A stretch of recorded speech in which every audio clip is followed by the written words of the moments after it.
Bava Kamma daf pei hey. The Gemara continues discussing our first Mishnah of Perek Chavel. The Gemara is discussing all the 5 types of payments which one needs to pay if he injures someone. The Gemara is trying to figure out how to evaluate each one. How do you isolate the monetary value on each of these things without overlapping into some of the other categories? So we begin on the 2 dots near the top of the page. The Gemara is discussing how do you evaluate the payment for the pain that the mazik owes the nizik, leaving aside the nezik. So let's say you cut off someone's hand. So you want to figure out how to evaluate the worth of the pain of losing a hand independently of the loss of the function of the hand.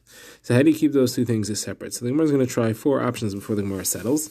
So the Gemara first quotes Avu Shmuel, who says you try to evaluate how much is a person willing to get paid in order to have his hand cut off. How much is that worth to him? Somebody rejects this for 2 reasons. First of all, that doesn't isolate the value of the pain. He also has to take money. If he's going to have his hand cut off, he also needs to take money for the loss of the function of the hand. Second of all, no fool in the world is willing to accept any amount of money to have his hand cut off. So obviously that's not a way of evaluating how much it is. You're not going to get a monetary figure on how much pain was caused that way. So Gemara therefore tries the second option. So the Gemara says if he has a hand which is already dysfunctional, it's already detached to the point that it's not functional, but it's still attached to the body, how much are you willing to accept to cut it off the rest of the way? Gemara says this also doesn't isolate the pain, because there's another thing that you need to calculate here, and that's it's embarrassing for him to have his hand cut off and have it be thrown to the dogs, and therefore he's the monetary figure that he would name for that would also be higher than just the pain itself. So the Gemara therefore says you evaluate if someone has a sentence from the king that his hand has to be cut off, how much is he willing to accept to have it cut off with a sword rather than be removed painlessly with a painkiller or a chemical?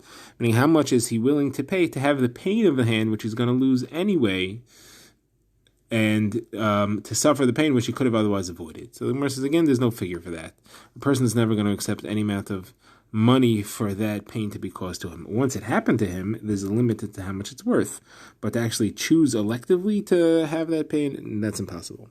So therefore, the Gemara reverses it. The Gemara says no. So the final answer is, how much is a person willing to pay for anesthesia for a hand that he needs to lose anyway, where he's sentenced by the king to lose his hand? How much is he willing to pay to have it cut off painlessly rather than to be caused of the pain? How much is the dollar amount he's willing to put on that? There's a limit to that, and therefore that's the number that he needs to pay. Still very high, but that's the number. So the Gemara asks on this, though, it should say in the Mishnah, how much is he willing to give to have his hand cut off, not how much is he willing to take and have his hand cut off. So the Gemara says, no, how much he's willing to give, that's how much you take from the mazik. That's what the phrase take in the Mishnah is referring to. Okay, the Gemara now refers back to the Mishnah and goes into the lacha of ripoi, that is the medical expenses that he needs to pay to heal the person that he injured, as well as sheves, and that is the loss of work, not counting any skilled labor and earnings that he may have. So the Gemara quotes a brisa, which seems to bring 3 opinions as to what happens when the wound grows blisters or all kinds of other infections. So the first opinion, we'll have the Rabbanon, Rabbi Yehuda, and another Rabbanon. So the first Rabbanon say that if it grows blisters because of the wound, because of the injury, and it even covers up the injury, so he has to pay medical expenses for everything, for the blisters, the wound, everything, and he also has to pay sheves, he also has to pay for loss of work.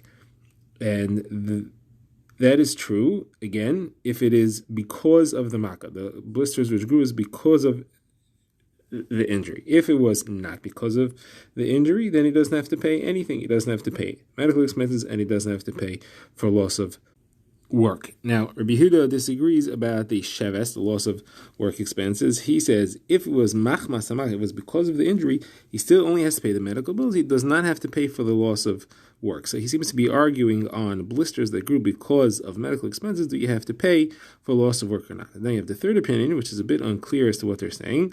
That's a second set of chachamim, what we call the latter chachamim. They say that you have to pay anything, you have to pay for sheves, you have to pay refuah. If you have to pay for loss of work, you have to pay for medical expenses. Anything which you don't have to pay for sheves, you don't have to pay for refuah. The two go together. Does that mean that they're saying you have to pay for both, or you don't have to pay for either? The Gemara will explain later. So the Gemara wants to first explain what is a machlekes. We'll Well, initially focus on the first Rabbanan and Rabbi Huda. So Rabbo says, I found the Rabbanan of the Yeshiva of Rav that were sitting, they were saying that the pshat is like this. They're arguing over whether the victim, the one who's injured, is allowed to bandage his own makkah, is allowed to bandage up the wound in order to warm it. On the one hand, it lessens the pain of what he had if he can instantly bandage it on the spot. On the other hand, it makes it too warm and moist and causes these blisters and these infections to grow. So the machlokes is, if he bandaged it, is the attacker responsible for what happens because of that? The Rabbanan hold he's allowed to bandage it, and therefore they have to pay. And Rabbi Yehuda says he's not allowed to bandage it, and therefore they don't have to pay. Now, why is the argument only over the sheves? So the Gemara explains, because the Torah, when it says about ripoy, about the medical bills, it says v'rapa yirape. It says rak shifta yitain v'rapa yirape. So about sheves it only says once. Rapa yirape it says twice. So these Rabbanan, the Beirav, want to explain. That's how Rabbi Yehuda is machalik between medical expenses and loss of work. Medical expenses, it says twice. Therefore, even though he didn't have permission to bandage his hand or wherever the injury was, they need to pay for the medical expenses anyway, because the Torah says rapi to include even the ones caused by the bandaging. But loss of work, since it doesn't say it twice and he didn't have a right to bandage, they don't need to pay for that. Now, this is all what Rabbi reported that he heard from the Rabbanan the Rav. Rabbi says he didn't like it, and he said to them, if they were not allowed to bandage it, then it doesn't make sense that Rabbi Yehuda would differentiate between medical expenses and loss of the work. You shouldn't have to pay for either of them if the victim didn't have a right to put on the bandage at all. So therefore, I want to say a different shot. He says everybody agrees that you're allowed to put a bandage on a makkah, you're allowed to bandage it, but you're not allowed to overly wrap it. I'm talking about a situation where he overly wrapped it. And therefore, Rabbi Yehuda says, since you're not allowed to overly wrap it, the ripoy that the Torah says twice, you chayiv for anyway because of that repetition. Sheves, which the Torah doesn't say twice, you're not chayiv for because the repetition refers to the fact that you're allowed to, as far as that halacha, a ripoy, you're allowed to do extra. But Sheves, it doesn't say you're allowed to do extra. So therefore, if he did extra wrapping, the sheves the Torah is not mechayev you for. Now that's Rabbi Yehuda. The Rabbanon, the first set, however, put them all together. They link ripoy and sheves together, and since you're chayev for the ripoy, you're chayev for the sheves as well. The two are there's a hekish between the two because it says rak shifta yitain v'rape yirape. Now what does Rabbi Yehuda do with that? He says no. The Torah says rak. Rak excludes, Rak separates the two, and it shows that there's an exclusion about the sheves that you don't have to pay that in full. Now, what do the Rabbanan Basrai hold? They come along and they say wherever you have to pay sheves, you have to pay ripoy. Whether you don't have to pay sheves, you don't have to pay ripoy. So they, according to them, wherever you have to pay one, you have to pay the other. What is the extra ripoy for? What's the rapi yirapi? What's that extra word for? So Mar says that's for a drasha of Tanit Rabbi Shmuel. It has nothing to do with these halachas. It just says that there's permission for a doctor to heal, or Rishus Nitin the rope for the rabbis. We don't say if Hashem caused him to get sick, what right do you have to come and intervene? Okay, now the Gemara quotes a brisa, which is a similar discussion. The brisa says, how do you know that if blisters grow because of the injury, that the attacker has to pay the doctor bills? And he also has to pay for the loss of work. So the brisa says, because it says rak shifta yitin v'rape yirape, and that's an extra limit you have to pay for even things which grow, as long as they grow because of the injury. Now, you may think that that also includes even if it's not because of injury. So that's why it says rak. So the rape is to include the extra things that grow, and the rak is to exclude if they grow for other reasons, not because of the injury. Right? So Rabbi Yehuda says even something which grows because of the injury you're potter from, and that's also excluded by the rak. Now, it says the Gemara, what does he mean? Potter legamri, completely potter, like the Rabbanan, you don't have to pay anything, or potter from sheves, but you still have to pay ripoy. If he said that way, then this being Rabbi Yehuda, the son of Rabbi Yehuda, would be saying like his father Rabbi Yehuda. Otherwise, if he's saying that he's potter completely, then he would be saying like the Rabbanan Basroi, the later Rabbanan, who say if you pay for one, you pay for the other. If you don't pay for one, you don't pay for the other. Okay, now the Gemara asks, you said before that we have a tzad, that even if blisters or whatever it is grow, not because of the injury, that he should need to pay for, that's excluded from the word rak. Somewhere says if it's not because of the injury, why would I have a havamina that the attacker should need to pay for it? It's nothing to do with him. So why do I need a pasuk to exclude that. So the Gemara says it doesn't mean that it really had nothing to do with the injury. It was because of the injury. However, it's because he didn't follow the doctor's orders. The doctor said not to eat honey and sweet things because it's going to cause this. And he didn't listen, and he ate it. So it is because of the injury, but it's also because of his own responsibility that it caused a condition the Gemara refers to as gargusni. So therefore, you may think he needs to pay for it. The Gemara therefore says because it says rak and it's his own responsibility, he doesn't need to pay for it. So Gemara says, okay, what's this gargusni? So Abaye says it's nasa kerchta, which Rashi translates as gangrenous flesh, like the dead flesh. So Gemara says, what's the healing for it? We say that he needs to pay the doctor bills. It means it's a way to cure it. What could you do? So the Gemara explains you need to have aloe and wax and sap from a barrel of wine, from the wood of the barrel of wine. That's what heals it. Now, what if the attacker says to the victim, he says, you know what, I'm a doctor, I'm going to heal you myself. It's not going to cost anything. I don't need to pay the doctor bills, I'll treat you myself. So the victim is right to refuse treatment from his attacker. He could say, you look to me like a hunting lion, I don't want treatment from you. So he says, okay, I'll bring you my own doctor that'll treat you for free. So then he can answer him, a free doctor is worth exactly what he charges. He's worth nothing, and therefore I'm not going to accept that. So he says, you know, I'll bring you a doctor that's traveling far away, and therefore he is going to do it for cheap because he's not really from here. So that he could say if he's going to travel far away, then he's no responsibility. He has no accountability to do the job well. He'll probably put out my eye while he's at it. So, and if he says, okay, so then I'll give you mine. So he says, I don't want yours. You're going to just be mavazi yourself. You're going to be pashea in your own body, and you're going to place it on me. It's going to look bad for me. I'm not interested in that. They're going to say that you were pashea and call me the shor hamazik. The Gemara now starts in Usugya. The Gemara says all four types of payments, tsar, ripo, sheves, and boishes, can all be paid in a situation where there is a nezek. That means independent of the nezek, you have to pay for the damages that you cause. Where there's an injury, you also could have to pay for those separately. Now, what's the source for that? So the Gemara quotes from Zvid and Rava. It says, Petza tachas potza, to teach even a situation where you have a petza, where you have an injury, you still have to pay for another thing, and that is to say that you have to pay for other things as well. So the Gemara says, but we already used that for Drasha in the second parak of Masechta to include you have to pay for shaygig and you have to pay for an injury caused by an oinus. So the Gemara says, true, but then it could have said petza bepetza. What's petza tachas petza? That's for a second drasha. Now, that's one limit for this halacha. Another limit is Rav Papa Moshe Rava, who says, because the Torah says v'rape yirape, the double lashon there is to teach that you have to pay for refuah, you have to pay for medical bills, even in a situation where you're anyway paying for nezek. So he says, well, I mean, we already used this drasha for the Tana D'Ber Shmuel, that permission is given for the doctor to heal. The Gemara says, if that's the only thing you needed, then it could have said v'roife yirape. Roife, the doctor can heal. What's v'rape yirape? That's to teach that you pay refuah even in a place where you're paying for nezek. Gemara's second kashas, we said just earlier that you needed to have a repetition on ripoy to show that you need to pay even in a situation where it grew tzmachim, where it grew blisters. So you needed for that. How do you have a right to use it for this drasha?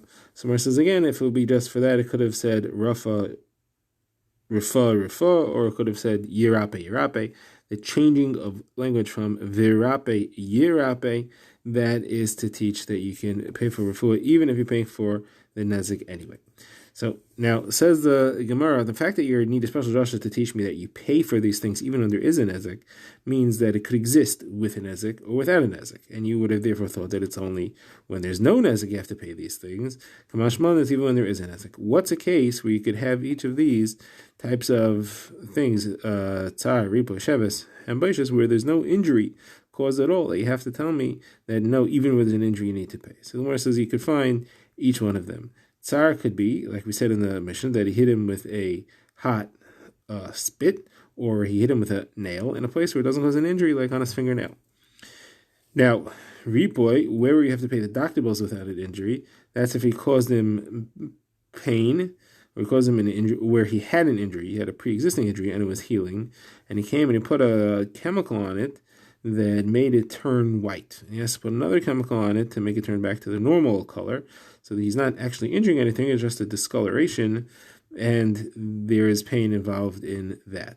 Now, loss of work, that would be where he locked him up, so he didn't injure him, but he prevented him from working. You would have to pay for that. And embarrassment, that would be if he spit in his face, caused him embarrassment without any actual injury. The Gemara now discusses the calculation of loss of work. So we've seen in the Mishnah that you calculate how much he would be paid to watch cucumbers grow, meaning to guard them from animals, which is a work that requires no skill. And that's the job that we assume he has that job, and he can't work that job. So how much money is he losing for not being able to do that job? So Gemara says, why do we calculate it that way? So the Gemara is actually quoting a brisa that says, why do you actually calculate it that way? Why don't you calculate by what he really did? When he was healthy, he could do much more valuable things, and he can make much more money than that. That's literally minimum wage, and therefore the Gemara is asking that justice is not served because he's losing and not being reimbursed for the money that he loses from his actual job. So Gemara says no, because the money from his actual job is part of his evaluation. When we evaluate the nezek that happens to him, when we look at what he was worth on the slave market before and what he was worth after, that includes all the work that he could have done based on the skills that he had. So he's being paid for that as part of the nezek. But for loss of work, you only evaluate without any skills what work he would have been able to do. Now, the Gemara says that it also depends what injury he had as to what minimum wage job he could do. The Gemara quotes Rava that if he lost a hand, that's what his injury was, then he could still watch the cucumbers because he could walk around the field and he could scare away the animals without a hand. However, if he lost a leg or if he broke a leg, he can't walk around the field. He can't do that, and therefore the only job that he could have would be somebody who sits at the door and is the door guard. At least he could open the door because he has hands. Now, if he lost an eye, if he lost both eyes and he can't see, so he has to pay him for the eyes. And the sheves that he gets paid is as if he was grinding a mill, grinding the millstone. He doesn't have to see, he just has to keep on turning the mill. Now, if you made him to a cheresh, that as he knocked out his ability to hear, then there's nothing he can do. It's very difficult to function without being able to hear or communicate with instructions, and therefore he has to pay him for full value. There is nothing that he could do. Now, Rava asks, what happens if he did all these injuries to him, and he didn't go to court to evaluate each one? So, cut off his hand, and they didn't go to court. He broke his leg, and he didn't go to court. Put out his eyes, and he didn't go to court. And then he made him become a cheresh, a deaf, and he didn't. And now he goes to court after. So, do you evaluate each one separately, or do you evaluate all the injuries together as one? So, what's an nafkamina? What's the difference? So, the nezek is not a difference because each one, whether evaluated together or separately, is going to be the same amount of devaluation. The nafkamina is for the tsar and the boishes. Do you look at one massive set of injuries, the pain and the embarrassment for one massive set of injuries, or do you look at it as each one separately, and that would be much more? Ripuy and Shabbos is not a nafkamina because there you end up having to pay the same amount anyway. That is, he needs to pay the entire value as if he killed him in the end, because in the end he literally took away everything that he has. Now, Rava then asks, if you say that you pay them all at once, that is, again, we're asking about the tsar and the boishes, if you pay them all at once, which comes out to be less, so Rava's follow-up is, what happens if they were Amid Medin? They did go to court, evaluated each one, but he never paid it. So now what? Do you still pay them all together as one, or do you now pay them separately? Because they were evaluated separately. So about this, the Gemara says, the question remains, we don't have an answer.